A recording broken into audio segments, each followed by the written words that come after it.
Apakah Ibu dan Bapak Guru pernah memodifikasi proses pembelajaran pada elemen isi dan alat pembelajaran dalam konteks penyelenggaraan pendidikan inklusif? Jika belum, yuk kita simak praktiknya. Saat mengajar di kelas, kita mungkin sering mengajarkan materi yang sama dan juga menggunakan media pembelajaran yang sama untuk semua peserta didik. Padahal, itu belum tentu tepat loh. Tidak semua peserta didik memiliki kebutuhan belajar yang sama. Apalagi kalau di kelas tersebut terdapat PDBK. Tentu hasil belajar peserta didik menjadi tidak optimal.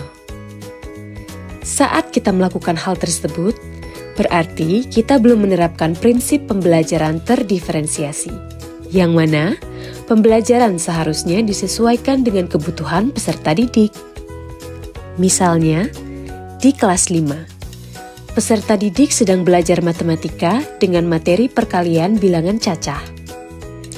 Guru terlihat kebingungan karena di kelas tersebut terdapat PDBK lambat belajar yang ternyata masih belum mampu melakukan operasi penjumlahan, apalagi operasi perkalian.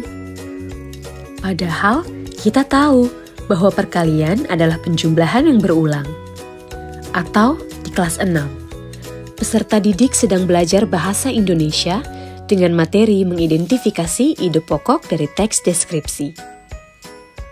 Guru kelas 6 terlihat kebingungan karena di kelas tersebut terdapat PDBK lambat belajar yang ternyata masih belum mampu membaca dengan lancar. Padahal kita tahu bahwa kemampuan membaca merupakan materi prasyarat untuk bisa menentukan ide pokok sebuah teks. Kedua guru pada ilustrasi tadi tidak memiliki latar belakang sebagai guru pembimbing khusus. Lalu, apa yang harus dilakukan oleh mereka?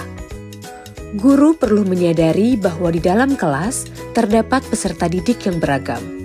Apalagi jika terdapat PDBK yang secara fisik terlihat tidak jauh berbeda dengan peserta didik non-PDBK.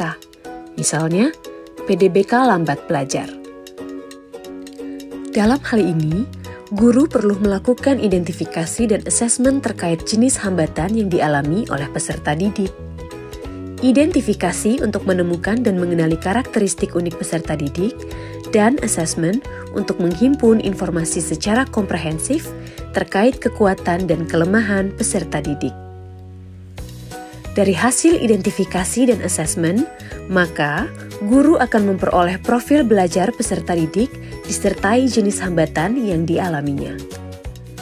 Berdasarkan data tersebut, selanjutnya guru melakukan perencanaan pembelajaran dalam rangka memenuhi kebutuhan belajar semua peserta didik termasuk PDBK.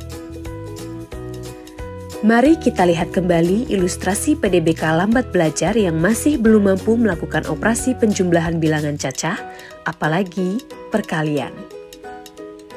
Menanggapi hal tersebut, guru dapat melakukan modifikasi proses pembelajaran tergantung dari kondisi masing-masing PDBK. Modifikasi yang dapat dilakukan oleh guru antara lain: pertama, modifikasi isi atau materi.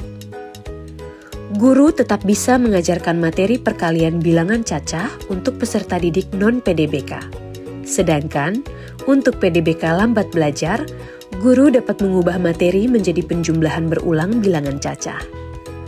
Hal ini dapat berhubungan dengan penyesuaian tujuan pembelajaran dan capaian pembelajaran.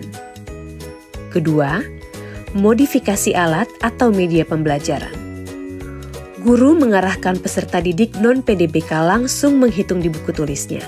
Sedangkan untuk peserta didik PDBK, guru dapat mengarahkan PDBK untuk menggunakan benda konkret yang ada di sekitar, misalnya kelereng atau kerikil sebagai media pembelajaran operasi penjumlahan.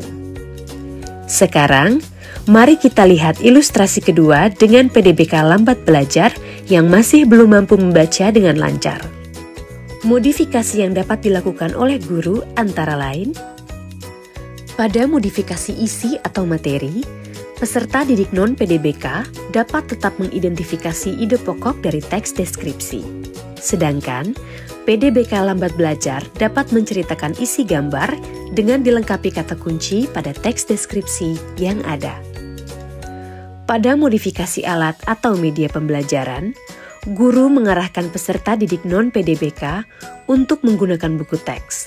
Sedangkan untuk PDBK lambat belajar, guru dapat menyediakan teks yang dilengkapi dengan ilustrasi gambar.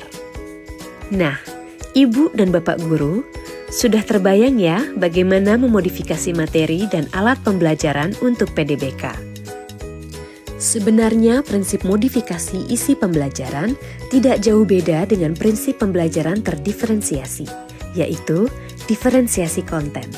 Sedangkan modifikasi alat pembelajaran tidak jauh beda dengan prinsip diferensiasi proses, di mana konten dan proses pembelajaran disesuaikan dengan kesiapan dan kebutuhan belajar peserta didik. Perlu diingat bahwa modifikasi yang sudah disebutkan di atas hanyalah contoh ya. Ibu dan Bapak guru bisa menyesuaikannya dengan kebutuhan PDBK yang ada di kelas. Yuk, kita coba kenali profil belajar peserta didik kita di kelas sebagai dasar kita melakukan diferensiasi maupun modifikasi proses pembelajaran.